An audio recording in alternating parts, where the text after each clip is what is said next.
함께 읽은 요한복음 2장 19절 말씀을 중심으로 과잉의 시대라고 하는 제목으로 함께 은혜를 나누도록 하겠습니다. 과잉은 예정하거나 필요한 수량보다 많은 상태 또는 정해진 수량이나 필요보다 많이 공급된 상태를 가리킵니다. 보수와 진보 진영 각각의 이념이 홍수처럼 쏟아지고 있습니다. 육류, 우유, 유제품 등 단백질 공급이 넘치고 있습니다. 자신의 생각과 의견, 경험과 관점 등을 서로 공유하는 소셜미디어를 하나쯤은 가지고 있습니다. 대학은 기본이고 대학원 졸업자들을 너무나 쉽게 찾아볼 수 있습니다. 온갖 종류의 것들이 지나치게 많이 생산되고 있습니다. 공급되고 있습니다. 소비하고 있습니다. 많은 사람이 극도의 피로를 호소하고 있습니다. 한 가지 이상의 비타민을 복용하고 있습니다. 주위를 조금만 눌러봐도 관음증을 불러일으키기에 충분한 쾌락적인 요소들을 얼마든지 찾아볼 수 있습니다. 현재는 과잉 생산되고 과잉 공급되고 과잉 소비되는 그야말로 과잉의 시대입니다. 생각도 역시 과잉 생산됩니다. 어떤 사람은 이미 지나가버린 과거를 끊임없이 되새깁니다. 후회합니다. 어떤 사람은 조금만 노력해도 얼마든지 해결할 수 있는 지극히 작은 일을 크게 여깁니다. 근심합니다. 걱정합니다. 사로잡힙니다. 근심과 걱정은 하루가 다르게 커집니다. 어떤 사람은 쉬지 않고 밀려드는 업무에 압도당합니다. 처리할 수 있는 충분한 능력을 가졌음에도 뒤로 미룹니다. 어떤 사람은 말 한마디 때문에 관계가 깨질까봐 두려워합니다. 마음에 담고 있는 말을 쉽게 꺼내놓지 못합니다. 이들은 하나같이 생각이라는 감옥에 갇혀 있습니다. 생각 과잉입니다. 완전히 메모리된 채 빠져나가지 못합니다. 부정적인 사고에 사로잡힙니다. 충분한 능력을 갖추고 있는 자신은 물론 지극히 평범한 현실까지 왜곡합니다. 지독한 자기 부정에 빠집니다. 자신의 삶을 스스로 망가뜨립니다. 그러면서도 제대로 인식하지 못합니다. 어느 날 그는 어깨에서 이제까지 보지 못했던 점 하나를 발견했습니다. 포털 검색을 하던 중 피부암의 일종일 수도 있다는 정보를 발견했습니다. 절대로 그럴 리가 없다고 부정하면서도 혹시 모른다는 생각에 사로잡혔습니다. 불안해졌습니다. 건강에 대한 생각이 너무 많아서 그럴 수도 있다며 더 이상 깊이 생각하지 않기로 결심했지만 쉽게 떨쳐버릴 수 없었습니다. 상담을 받아야 하는 건 아닌지 공황장애는 아닌지 전전긍긍했습니다. 생각은 꼬리에 꼬리를 물고 이어졌습니다. 관계가 전혀 없는 과거 경험까지 소환하기에 이르렀습니다. 아직 오지도 않은 미래를 걱정했습니다. 업무 효율이 떨어졌습니다. 인간관계까지 힘들어졌습니다. 일상을 망치는 경우가 잦아졌습니다. 이때 뇌는 착각에 빠집니다. 무엇인가를 해결하고 있다고 판단합니다. 생각의 크기를 키웁니다. 기분을 완전히 망쳐버리고 마음은 조마조마 불안해지고 사고는 부정적으로 치닫고 삶은 힘겨워지는 악순환이 반복됩니다. 삶 전반적인 부분에 지배한 영향을 끼치는 과잉 생각의 폐해입니다. 분명 신중하게 생각해야 합니다. 그렇지만 너무 많이 생각하게 되면 오히려 역효과를 부릅니다. 안타깝게도 과잉 생각은 복잡하다는 현대사회에 만연합니다. 심각한 독성을 함유하고 있습니다. 유행처럼 번지고 있습니다. 정말 많은 사람들이 제대로 인식하지도 못한 상태에서 앓고 있는 중한 병입니다. 쉽게 고치기 어려운 고질병입니다. 그는 생각 중독, 불안과 후회를 끊어내고 오늘을 사는 법이라는 자신의 책을 통해서 인생을 낭비하지 않을 수 있는 생존 전략 5가지 태도를 소개하고 있습니다. 통제할 수 없는 일이 아니라 통제할 수 있는 일에 집중한다. 할 수 없는 일이 아니라 할 수 있는 일에 집중한다. 갖지 못한 것이 아니라 가진 것에 집중한다. 과거와 미래가 아닌 현재에 집중한다. 원하는 것이 아니라 필요한 것에 집중한다. 입니다. 사도는 아무것도 염려하지 말라라고 외쳤습니다. 고해와 같이 힘겨운 인생을 살아내는 동안 밀물처럼 쉬지 않고 다가오는 문제들을 만났을 때 절대로 염려하지도 초조해하지도 불필요한 간식을 쏟아붓지도 꼬리에 꼬리를 물고 이어지는 부정적인 생각에 사로잡히지도 말라고 외쳤습니다. 오히려 다만 모든 일에 기도와 간구로 너희 구할 것을 감사함으로 하나님께 아뢰라.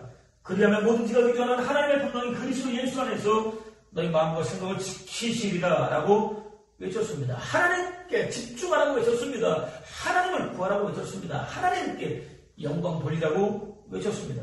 그러면 허물과 죄로 죽은 인간은 아무리 몸부림쳐서 노력하고 또 노력한다 할지라도 완전히 죽었다가 살아난다 할지라도 절대로 만들어낼 수 없는 하나님의 평강, 누릴 수 없는 하나님의 평강, 인간의 이해를 완전히 충분하는 하나님의 평강, 일시적이지 않고 영원한 하나님의 평강, 표면적이지 않고 본질적인 하나님의 평강, 부족함이라고는 전혀 찾아볼 수 없는 완전한 하나님의 평강이 마치 목숨을 걸고 왕의 안전을 책임지는 파수꾼처럼 저와 여러분의 마음과 생각을 지켜줄 것이라고 외쳤습니다.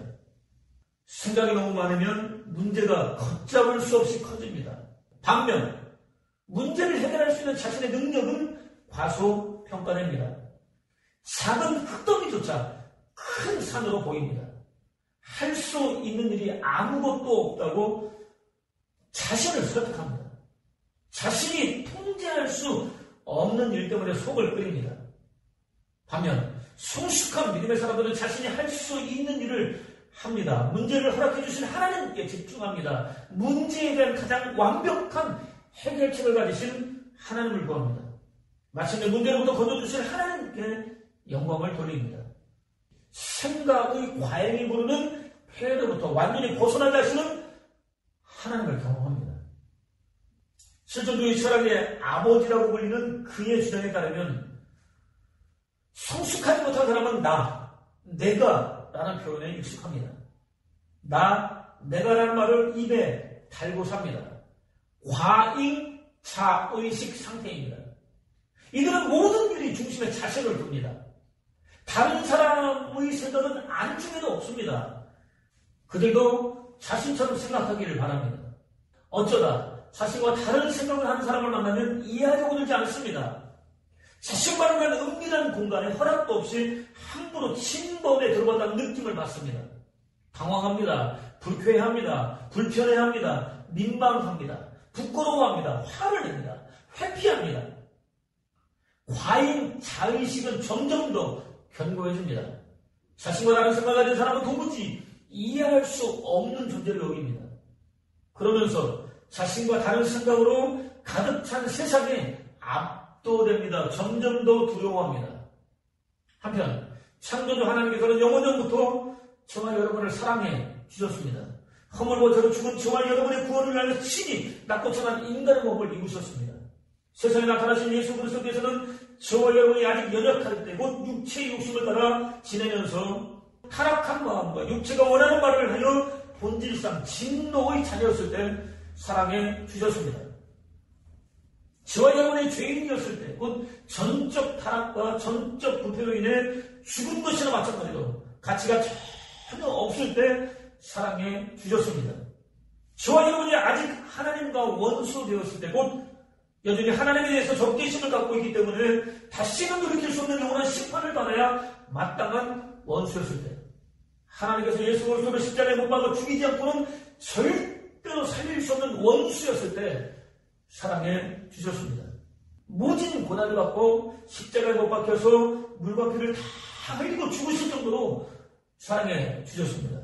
절대로 떠날 수 없으십니다. 절대로 버릴 수 없으십니다. 완전한 하나가 되어 저와 여러분 안에 머물러 있을 수밖에 없으십니다. 영원까지 함께 동행할 수밖에 없으십니다. 당연히 당신의 전부를 완전히 다 쏟아부어서 저와 여러분을 사랑해 주신 예수 그리스도에게서는 절대로 과잉 자의식을 찾아볼 수 없습니다. 예수 그리스도의 마음에는 당신이 아니라 저와 여러분으로 충만합니다. 절대로 간과할 수 없는 중요한 사실을 확인할 수 있습니다. 자신의 전부를 아낌없이 다 쏟아부어서 진실하게 사랑을 해보는 사람은 무조건 과잉 자의식으로부터 벗어날 수 있습니다. 절대로 내가 나를 위해서라고 말하지 않습니다. 당신, 그대를 위해서라고 말합니다. 자신이 아니라 사랑하는 대상 중심의 삶을 삽니다. 그것이 아무리 어렵고 힘들다 할지라도 하나밖에 없는 소중한 목숨을 내놓아야 한다 할지라도 기꺼이 그렇게 합니다. 예수 그리스도께서 살아내신 삶을 통해서 충분히 확인할 수 있습니다. 그러니까 지금도 여전히 과잉 자의식 상태고 지극히 이기적이고 자기 중심적인 삶으로부터 벗어나지 못하고 있다면 그것은 진실한 사랑을 해보지 않았다는 거부할 수 없는 명백한 증거라고 할 수 있습니다. 특히 진정한 의미의 성숙은 과잉 자의식으로부터 벗어날 때 비로소 시작됩니다. 유대인들에게 가장 큰 명절인 6월절이 가까이 다가왔습니다. 예수 그리스도께서는 제자들과 함께 예루살렘으로 올라가셨습니다. 성전으로 들어가셨습니다. 성전 마당은 하나님께 희생제물로 바칠 소와 양과 비둘기를 파는 사람들과 각종 세금을 낼 수 있도록 돈을 바꿔주는 판전사들이 주석인 채 북적거렸습니다. 당시 희생제물을 파는 상점은 모두 두 군데였습니다. 하나는 기드론 골짜기와 겟세마네 동산 언덕에 자리를 잡고 있었습니다. 최고 의결기관인 사내들인 공의회 소유였습니다. 다른 하나는 성전 마당에 자리를 잡고 있었습니다. 대제사장 가야바 소유였습니다. 놀랍게도 가장 거룩하다고 자처하는 종교 지도자들이 목구멍까지 차 올라와 있던 탐욕을 채우기 위해서 하나님 파리를 하고 있었습니다. 부당한 수입을 챙기고 있었습니다. 기도하는 집을 장사하는 집으로 만들어버렸습니다. 종교가 물질 곧 만몬과 손을 잡을 때 은혜 안에서 영원한 구원과 생명과 하나님 나라를 값없이 선물로 허락해 주시는 하나님은 완전히 사라집니다. 피도 눈물도 없는 생각만으로도 두렵고 떨리며 심장이 두근거리는 하나님이 등장합니다. 때마다 온갖 종류의 희생제물을 엄청나게 요구합니다. 인간의 피와 땀과 눈물을 요구합니다. 성도들은 하나님으로부터 임하는 평화가 아니라 돈으로 사고 팔 수 있는 지극히 세속적인 평화를 추구합니다. 스스로 평화를 통제할 수 있다고 확신합니다. 또 성도들은 하나님과 대척점에 섭니다. 하나님을 경외하기보다는 두려워합니다. 이는 하나님의 거룩한 이름과 명예를 더럽히는 오독입니다. 하나님 백성이라고 한다면 절대로 저지르지 말아야 할 죄입니다. 인지하지도 못한 상태에서 너무나 쉽게 저지르고 있는 죄입니다. 오늘 하늘을 찔 것 같은 건물, 헤아릴 수 없이 많은 성도, 천문학적인 재정을 운용하는 교회들이 가지고 있는 고질적인 문제입니다. 거룩한 성전에서 절대로 벌어지지 말아야 할 광경을 목격한 예수 그리스도께서 노끈으로 채찍을 만드셨습니다. 저와 여러분같이 평범한 사람들은 가늠조차 힘든 천문학적인 돈벌이가 벌어지고 있는 현장에서 허연 일을 드러낸 채 시낭각거리고 있었던 장사치들을 성전에서 하나도 남기지 않고 모두 다 쫓아버리셨습니다. 환전상들의 돈을 흩어버리셨습니다. 학자들 가운데 일부는 쉽게 주워 담을 수 있도록 쏟아버리셨다고 주장하기도 합니다. 또 예수 그리스도께서는 돈을 올려두었던 가판대를 엎어버리셨습니다. 평소와는 달리 상당히 과격한 행동을 서슴지 않으셨습니다. 비둘기를 팔고 된 상인들에게는 이것들을 치워라, 내 아버지 집을 장사하는 집으로 만들지 말라라고 외치셨습니다. 이는 성전이 기도하는 집 이상이라는 의미입니다. 내 아버지의 집이라는 표현은 나와 아버지는 하나다라는 공식적인 자기 계시입니다. 그렇습니다. 예수 그리스도께서는 성전 정화사건을 통해서 당신이 하나님 아들이라는 정체성을 분명히 밝히셨습니다. 당신이 하나님과 똑같은 속성을 가진 존재라는 신적 현현을 공식적으로 선포하셨습니다. 당신을 통해서만 거룩하신 하나님을 알 수 있다고 선포하셨습니다.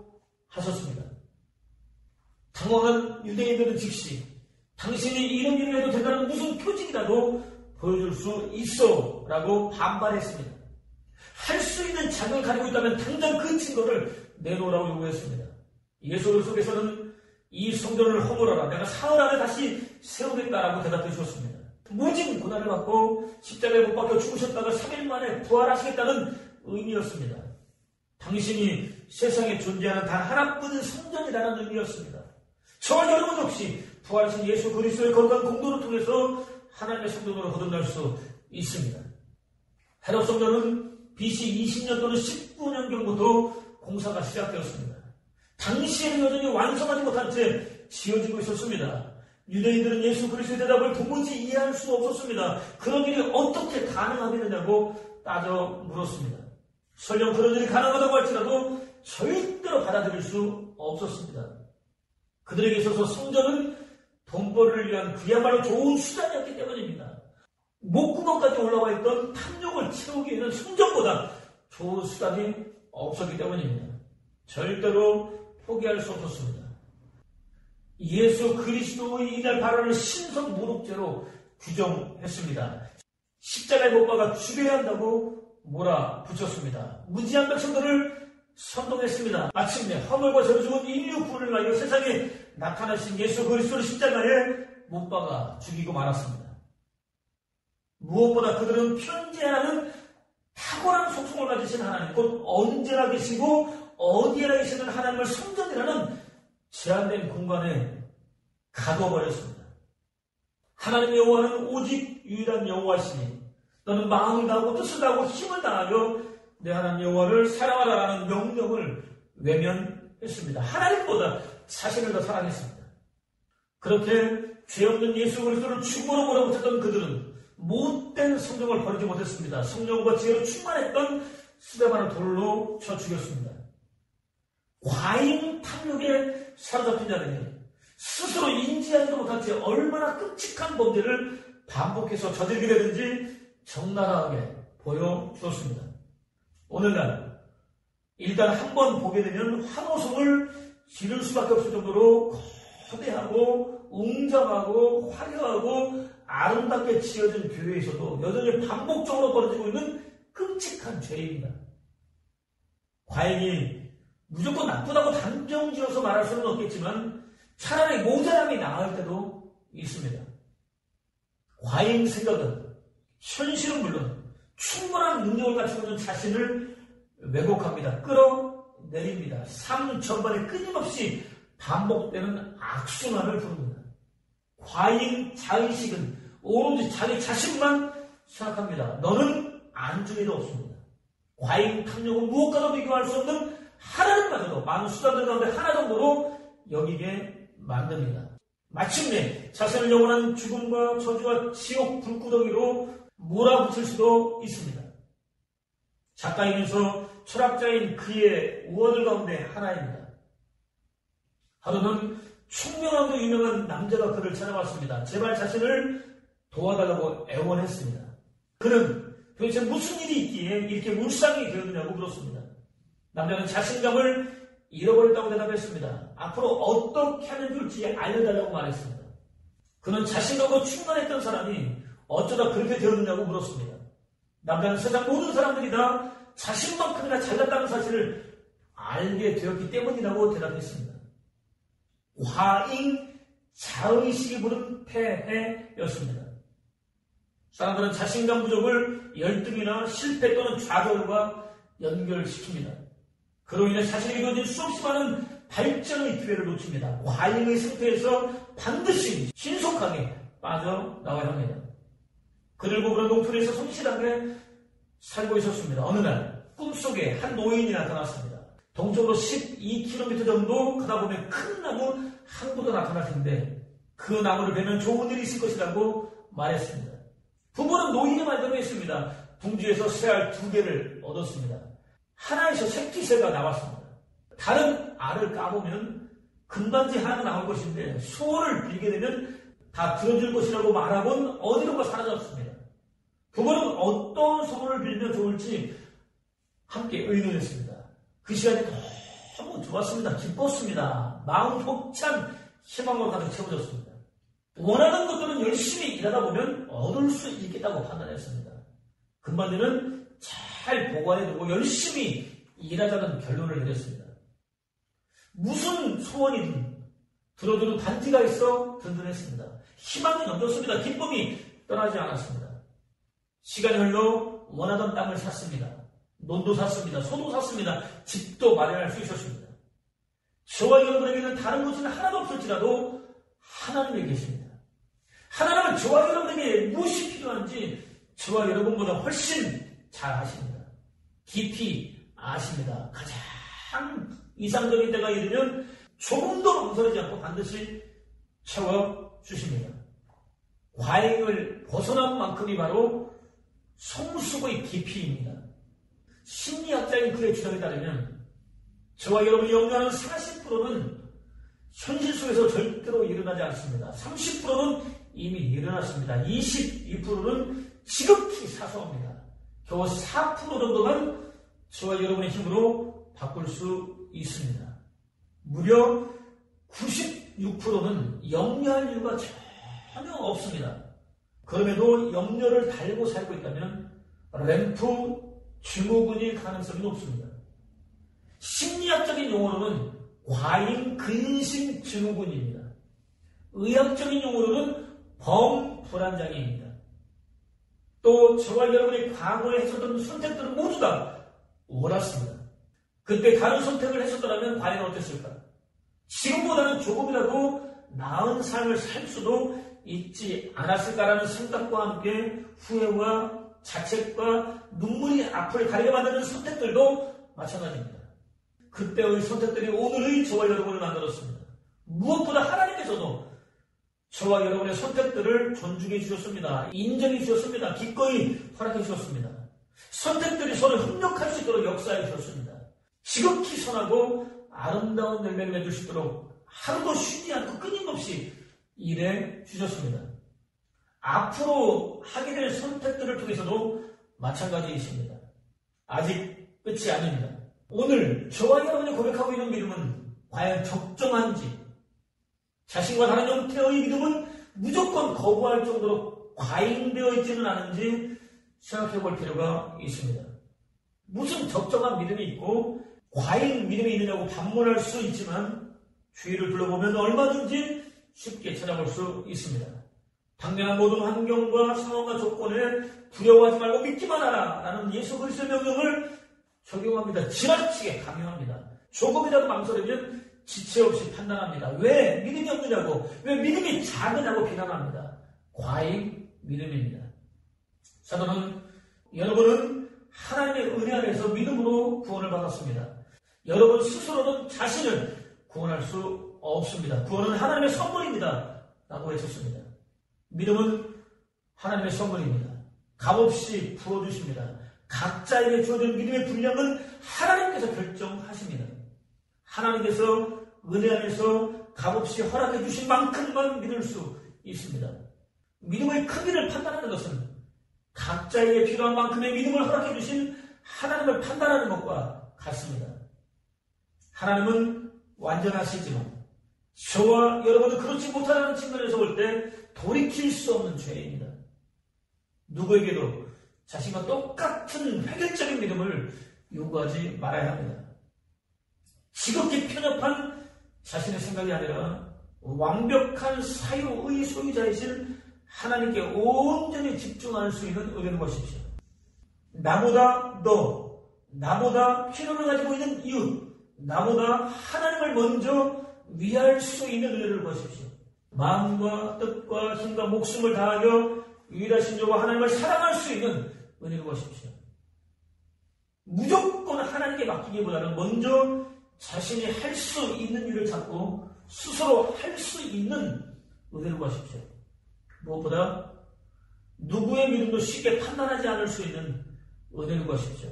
그걸 통해서 끊임없이 반복되는 악순환으로 몰아붙이는 과잉 생각과 과잉 자의식과 과잉 탐욕과 과잉 믿음으로부터 벗어나는 복된 삶, 오직 하나님 한 번만 허락해 주실 수 있는 완벽한 평강을 누리는 복된 삶, 아무리 어렵고 힘겨운 상황을 만나게 된다 할지라도 마음과 뜻과 정성과 힘과 목숨을 다해서 하나님 한 분만 사랑하는 복된 삶, 하나님을 자신의 원함을 이루는 수단들 가운데 하나가 아니라 유일한 목적으로 섬기는 복된 삶, 무엇보다 연약한 믿음을 가진 형제, 자매들과 함께 더불어 동행하는 복된 삶을 사는 정화를 되시기를 주님의 이름으로 축원합니다.